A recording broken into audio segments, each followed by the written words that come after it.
Car से उतरा और शमशान घाट में दिव्या को ढूंढने लगा।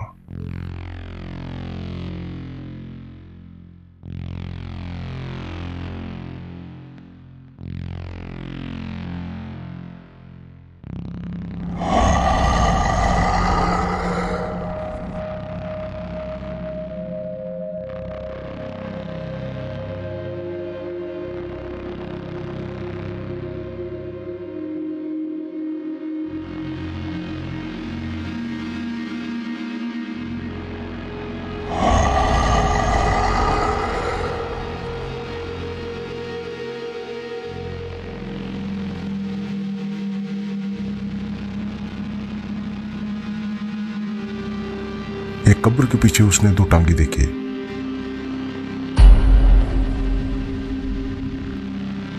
वो दौड़कर वहां गया।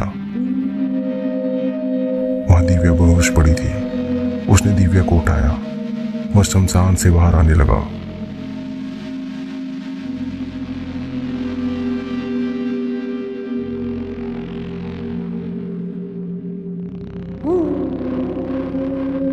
घर पहुंचकर उसने दिव्या को बेड पर लिटा दिया और चादर ओढ़ दी और उसके बगल में लेट गया। जल्दी उसे भी नींद आ गई। सुबह जब उसकी आंखें खुली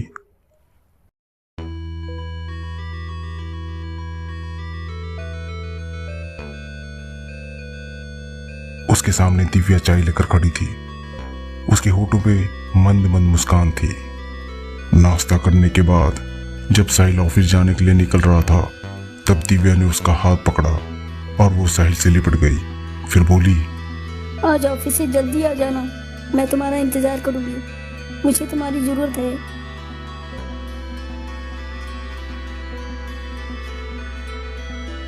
अब शाम हो चुकी थी। दिव्या किचन में कुछ पका रही थी।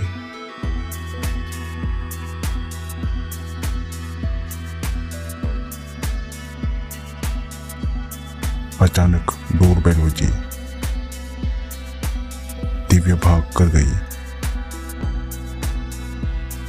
उसने दरवाजा खोला।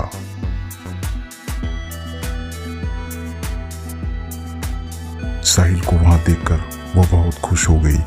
वो बोली, ओह माय हैंडसम मैन, आज मैंने तुम्हारे लिए तुम्हारी फेवरेट रेसिपी रसमलाई बनाई है। तुम जल्दी से फ्रेश हो जाओ, तब तक मैं खाना लगाती हूँ। फ्रेश होने के बाद दोनों ने खाना खाया। साहिल ने रसमलाई खाई। फिर दिव्या साहिल का हाथ पकड़कर उसे बेडरूम में ले गई। कमरे में से दिव्या की आवाज आई, साहिल, मुझे प्यार करो, मैं प्यासी हूँ, मेरी प्यास बुझाओ साहिल। अब ये सब हर रोज होने लगा। साहिल के मन में कभी कभी ख्याल आता था कि दिव्या अचानक से इतनी बदल कैसे गई, पर उसने सब नजरअंदाज कर दिया क्योंकि उसकी जिंदगी में खुशहाली आ चुकी थी। सब कुछ मजे से चल रहा था। एक रात साहिल की आंख खुली। उसे बहुत प्यास लग रही थी। वो उठकर ठंडा पानी पीने के लिए गया।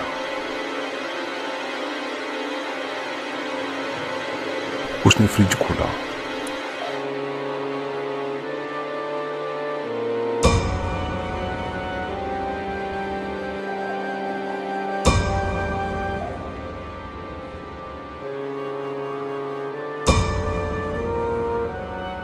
साहिल को एहसास हो रहा था कि कोई उसके पीछे खड़ा है, लेकिन वहां कोई नहीं था। उसने पानी पिया और वापस बेडरूम की तरफ चल पड़ा। चलते समय उसे किचन से चप चप की आवाज सुनी, जैसे कोई कुछ खा रहा हो। उसने अंधेरे में देखा कोई वहां बैठा था और अपने हाथों से कुछ खा रहा था। उसने लाइट ऑन की और उसने जो देखा उसे देखकर उसकी आंखें फटी की फटी रह गई। उसके सामने एक साया था जो मांस खा रहा था।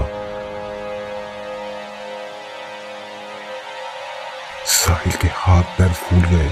उसने डरते हुए पूछा, कौन हो तुम?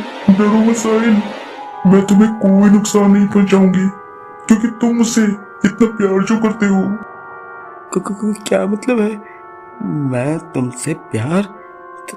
तुम तो एक भयानक साया हो, एक पिशाचिनी हो, तो तुम यहाँ कैसे आ गई? इस पर उस काले साए ने साहिल को बताया कि कभी वह भी एक सुंदर लड़की थी। काली पहाड़ी के रास्ते पर एक एक्सीडेंट में उसकी अकाल मृत्यु हो गई थी।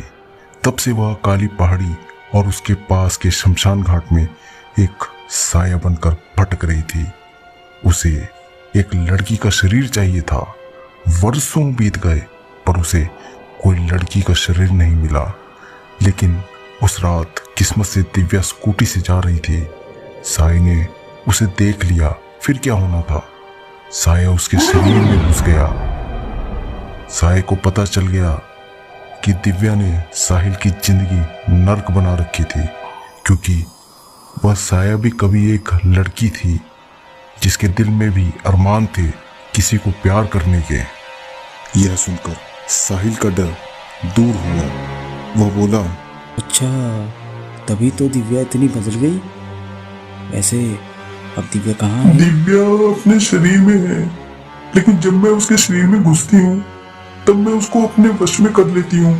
मैं ही वो हूँ जो तुम्हें खाना खिलाती हूँ, तुम्हें बेडरूम में प्यार करती हूँ।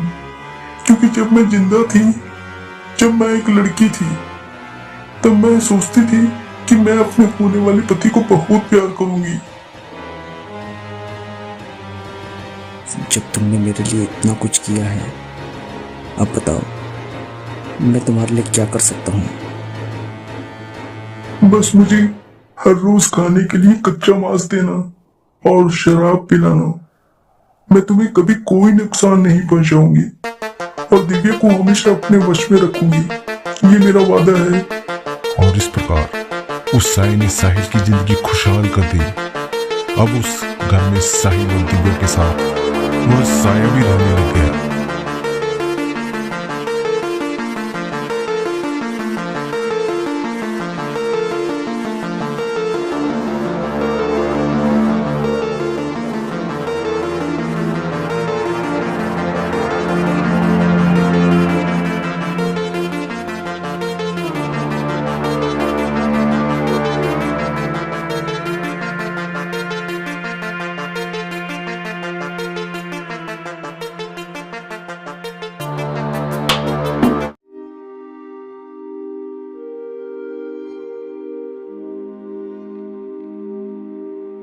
अगर आपको ये स्टोरी अच्छी लगी है तो हमें सब्सक्राइब करें। और हाँ दोस्तों, ऑल सेलेक्ट करके नोटिफिकेशन बेल दबाना ना भूलना।